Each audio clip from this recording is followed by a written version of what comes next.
তো আজকে যেহেতু প্রথমেই বলেছিলাম যে আমি কারোর নামে বাজে কথা বলবো না, সেই জন্য এই দুজনকে নিয়ে এসেছি। কোনো লোকের নামে বাজে কথা বলা উচিত নয়, ওরা অবলা প্রাণী, কিছু বলতে পারবে না, ঠিক আছে।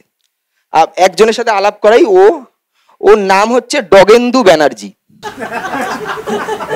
না, হাসির কিছু নেই, আমি দুটো আলাদা নাম বলেছি, জোর করে ধরে নিয়ে কেস খাওয়ালে আমাকে হবে না। আচ্ছা, ওর আরেকটা পরিচয়ও আছে। আমার মা ওর বাবা মার নাম রেখেছে, ওর বাবার নাম হচ্ছে ডিম, মায়ের নাম ভাত। কারণ আমার মায়ের একটাই এইটার প্রতি একটা ফ্যাসিনেশন আছে, আমি সত্যি কথা বলছি। আমি একদিন মাকে ফোন করেছি অফিস থেকে, যে মা রাত্রিবেলা ফিরবো, অনেক রাত, মা কি খাওয়া যায় বলো তো? মা বলছে আমার সকাল থেকে শরীর ভালো না, শরীরটা ম্যাচ ম্যাচ করছে, আজকে বাড়িতে 21শে জুলাই। 21শে জুলাই বাড়ি ফিরে দেখছি ডিম ভাত করেছে। তো সেই জন্য ও মা ভালোবেসে ওর নাম রেখেছে।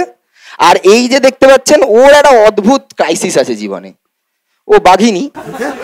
তো ওর আবার হাসে, বাঘিনীকে বাঘিনী বলবে না, যাই হোক। তো ওর একটা ক্রাইসিস আছে জীবনে, মানে আমারও, ওকে যখন প্রথম বাড়িতে এনেছিলাম, ওর আধার কার্ড আছে, আধার কার্ডে বাবার নাম লেখা 56 পাকিস্তান, অ্যাড্রেসে লেখা পরে জানলাম ওর এনআরসি করানো হয়েছে, রাহুল কাকু বললো ভিডিও দেখিয়ে।